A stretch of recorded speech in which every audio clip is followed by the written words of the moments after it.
oturmuştum. Səhərdə yatıyorum. Deməli Allah'dır. Bilmiyorum. 52 yıl oldu. Sonra. 65 yıl oldu. 65 yıl. Bir yıl.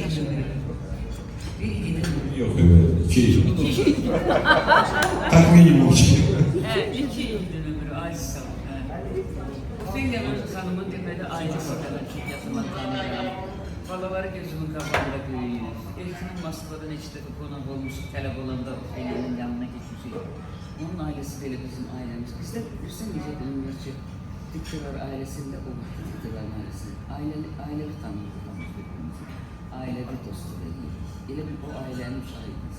Ben teşekkür ki paralardan sonra hiç zengsiz falansız konağa geldiler ve ne bileyim burada fisincan, toyuq kızartması, et pirogu, karamla yemekleri Ofeliya Hanım hazırlayırdı ve zengsiz falansız kapı bir başa dövülürdü ve gelirdiniz konağa. Bizde alacak hediydi. Zengsiz falansız. Elə bir özümüze getirdik. Çok güzel günlerimiz oldu. Çok güzel hayat geçmişik.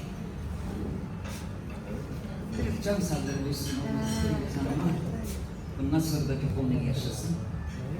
Can sağlığı. Ben burada əlavə edirdim, minimum 10 ildə ve sizə də hamıya 10 ildən də çox.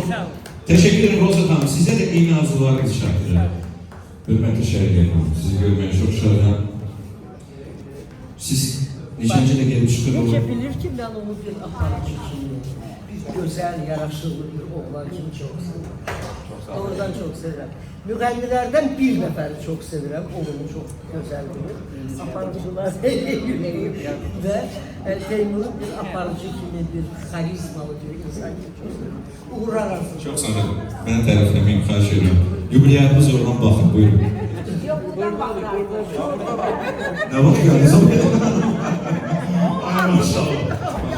Böyle olur.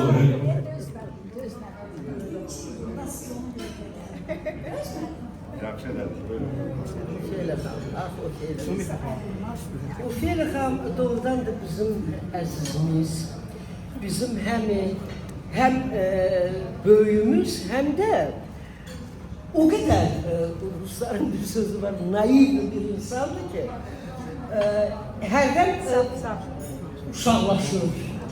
Biz elə bilirik ki, o bizim kiçik bacımızdır, baxmayaraq da o bizim böyük bacımızdır.